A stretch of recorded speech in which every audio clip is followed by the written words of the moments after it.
Hi, this is Derek with MostInterestingLife.com, and today's video is a quick book review of a book called The Warrior Within, The Philosophies of Bruce Lee by John Little.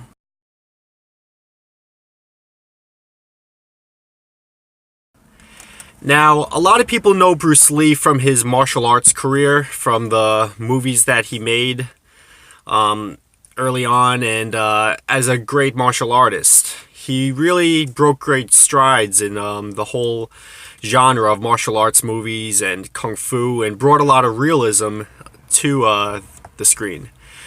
And what people don't know is that he was actually an extremely advanced man of philosophy as well. He studied a lot of philosophy, and he taught his students some very advanced concepts. And this book, The Warrior Within, it talks about a lot of his philosophies. And I actually found it to be a lot more of an interesting book than I thought it would be. I thought maybe it would just be some little interesting stories here and there, but he actually got really, really deep with what he would teach people. And in the martial arts, Bruce Lee believed in studying a lot of different styles, a lot of different fighting styles. He believed you could learn things from different styles. You could learn some good grappling moves, some good striking, some different footwork and pacing from different martial arts. He also believed the same with philosophy and spiritual studies.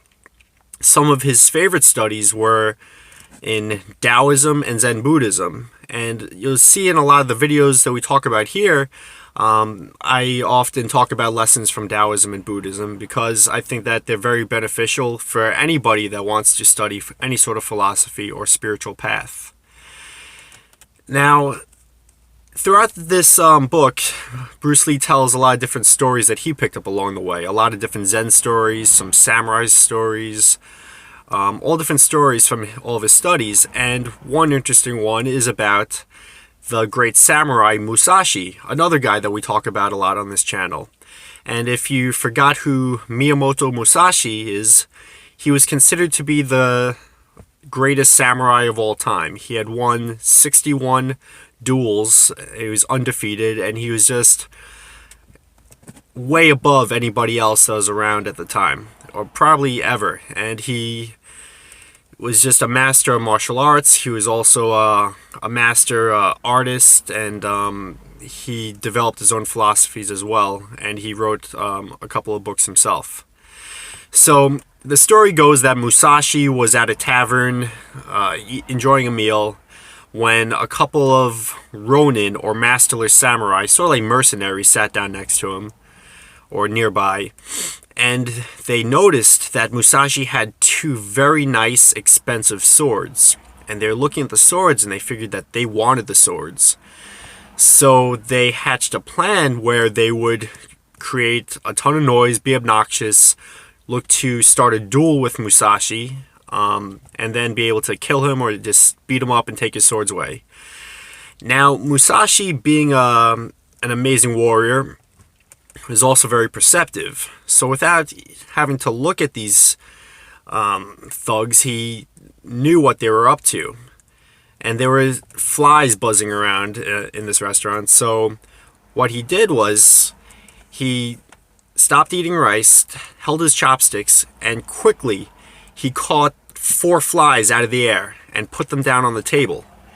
Now the ronin, they were watching him, so they saw him do this, and they were shocked just how any person could snatch 4 flies out of the air and gently place them on the ground or on the table.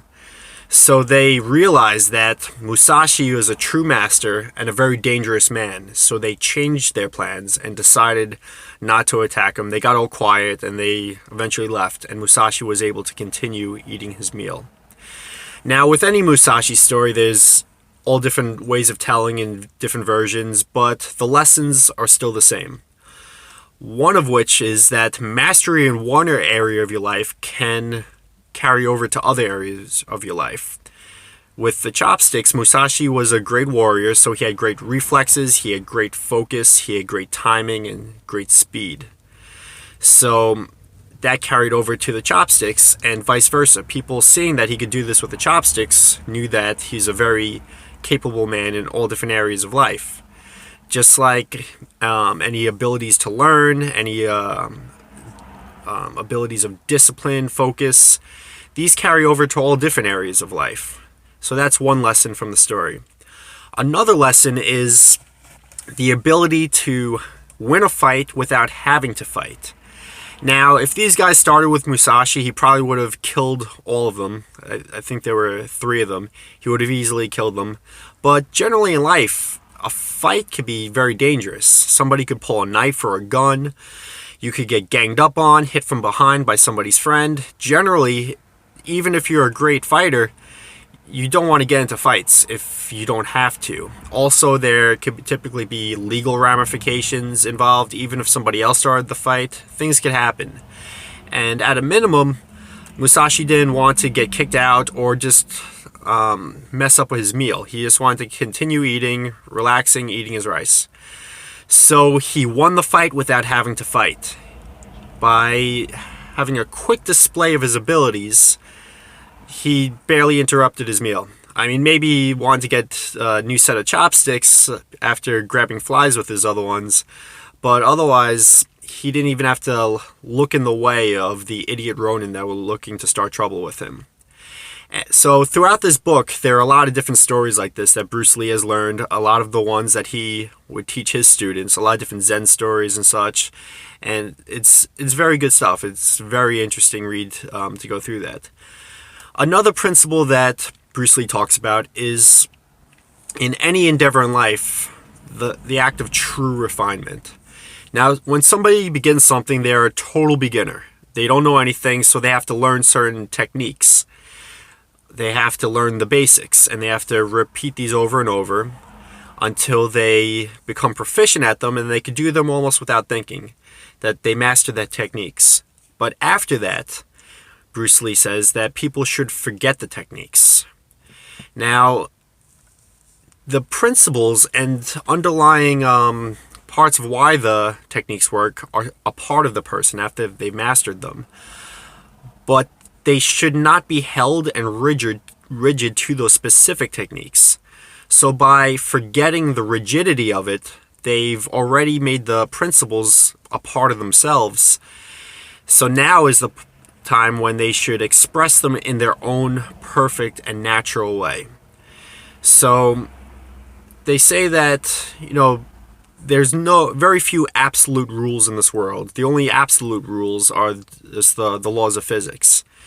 So there's almost always exceptions. So in learning public speaking and learning to be charismatic and learning any sort of business success, there's always exceptions.